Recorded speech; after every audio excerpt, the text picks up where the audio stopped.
Britain in the 1970s was a world of corner shops, school tuck shops, and cupboards full of brightly wrapped treats, where snacks weren't just food, but a part of growing up, a reward after school or a little moment of joy while watching the telly.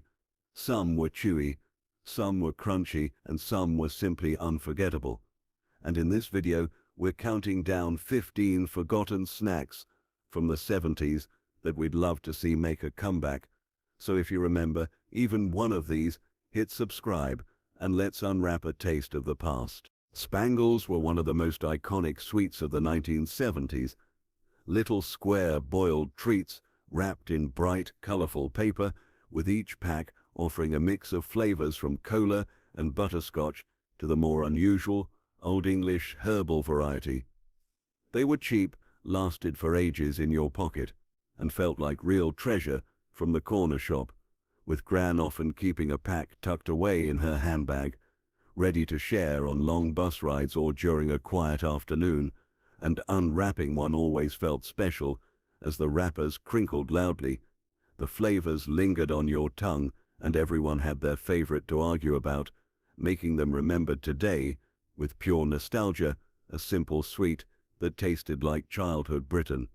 and one many wish would return. Pacers were chewy, minty sweets with a distinctive striped look, white with 3 green lines running across each piece, soft and stretchy with a cool peppermint taste that made them stand out from other chews of the time, loved by kids for their unusual appearance, and by adults because they felt a bit more grown-up than fruity sweets, with Gran sometimes buying them as a small treat after shopping, slipping a pack into the bag as a surprise for later, while their texture made them last longer than most sweets, and their minty freshness felt almost refreshing compared to sugary chews. And although they disappeared by the mid-1980s, in the 70s Pacers were a fresh, minty classic that many still remember fondly.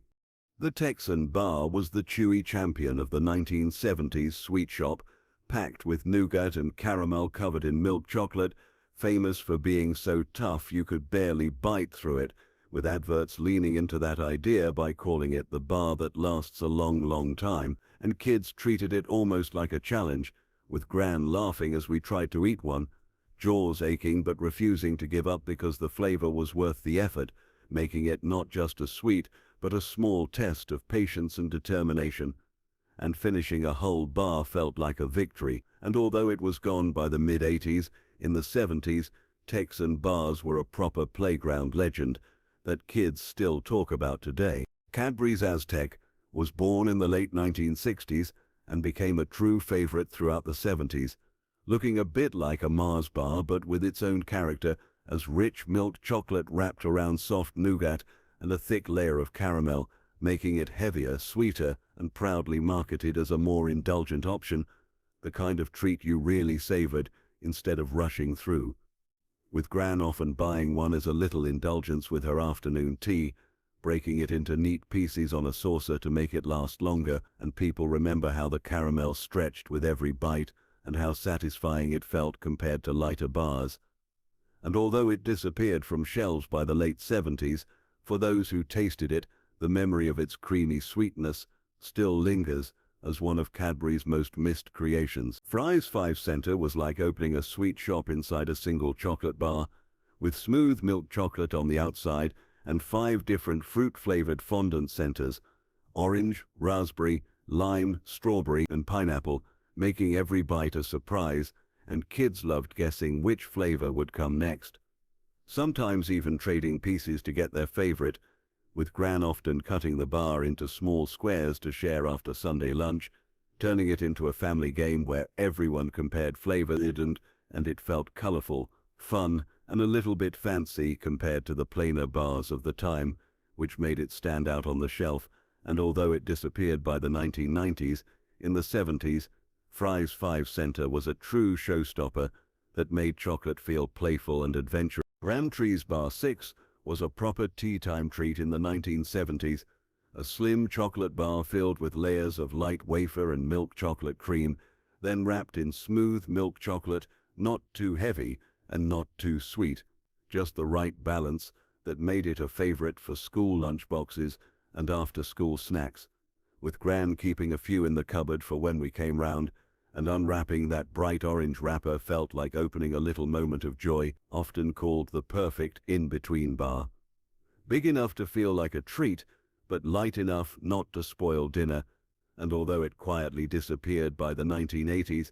in the 70s Bar 6 was a simple, comforting classic that families still talk about with affection. Topos were the chewy little toffees that seemed to last forever, coming in small tubes with each sweet individually wrapped in fruity flavors like strawberry, banana, and mint alongside the classic creamy toffee, with kids loving to trade flavors in the playground and feeling triumphant when they found their favorite tucked inside the pack, while Gran often had a roll of Topos hidden in her shopping bag, handing them out one by one as a reward for helping with chores or just to keep us quiet on long walks, sticking to your teeth, making your jaw ache, and sometimes even pulling out a loose tooth.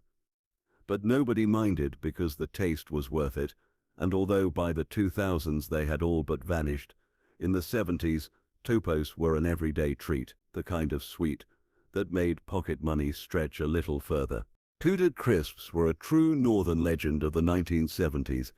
based in Newcastle and famous for their bold, punchy flavors and cheeky adverts that made them stand out against bigger rivals, with varieties like beef and onion, pickled onion, and roast beef that packed more taste than most crisps of the time, and kids swore they were the best you could buy, while Gran often bought a few bags for family picnics or to slip into school lunchboxes, and the crackle of tearing one open always drew a crowd of eager hands, with the colorful packets instantly recognizable and many remembering keeping the empty ones to swap or use in playground games.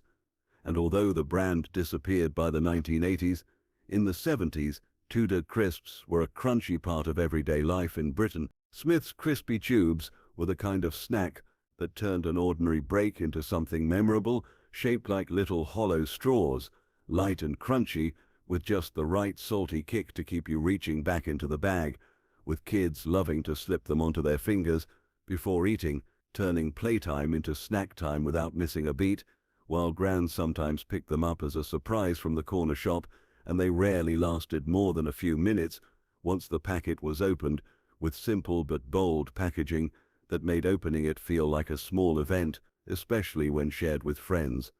And although they vanished from shelves decades ago, in the 70s, crispy tubes were pure snack time joy, the sort of treat that still makes people smile when they remember them. Golden Wonders Ringo were one of the most playful crisps of the 1970s, shaped like crunchy little rings, light and airy, melting quickly in your mouth with just the right salty tang, with kids loving to slide them onto their fingers like edible jewelry and competing to see who could stack the most before eating them all at once.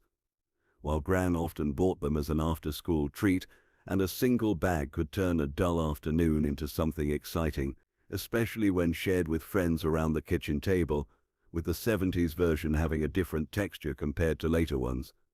Crispier, less greasy, and with that unmistakable taste fans still talk about, and although they've made small comebacks over the years, the original recipe had a unique charm that made Ringo a standout snack of their time. KP Salt and Shake Crisps were as much an activity as they were a snack, with each plain bag coming with a little blue twist of salt hidden inside, and the fun was tearing it open, pouring it in, and giving the whole bag a good shake before tucking in, sometimes ending up with a mouthful that was far too salty, other times feeling like you hadn't put enough, but that unpredictability was half the joy, with Gran often buying them for school trips, and the ritual of shaking the bag on the bus becoming almost as important as eating the crisps themselves, with the crinkle of the paper bag, the rush to find the blue packet inside, and the laughter when someone spilled salt everywhere, all part of the memory. And although the brand still appears now and then, the original 70s version carried a charm that made every packet feel like your own little adventure. Keys footballs were the quirky little snack that always showed up at Christmas or birthday parties in the 1970s, coming in big tubs, perfectly round and coated with a crispy shell that gave way to a cheesy, creamy filling inside, with kids loving them because they looked fun and playful, almost like tiny edible toys, while adults treated them as a novelty to nibble with drinks, and Gran often brought them out at festive gatherings, with the sight of that tub being opened usually meaning the party had properly begun, and the taste was sharp, salty, and a little bit addictive, making it impossible not to go back for more.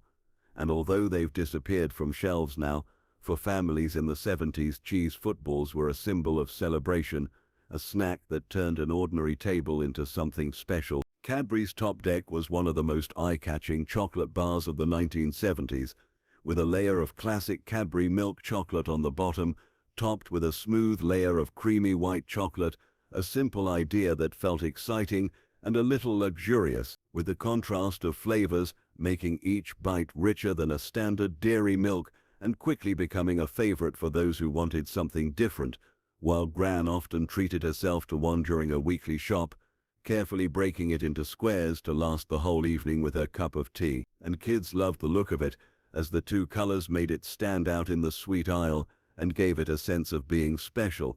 And although it quietly disappeared by the 1980s, in the 70s Top Deck was seen as something fresh, fun, and indulgent, the kind of chocolate bar people still talk about with affection. Golden Cup was a caramel-filled bar that felt like a hidden gem of the 1970s sweet shelf.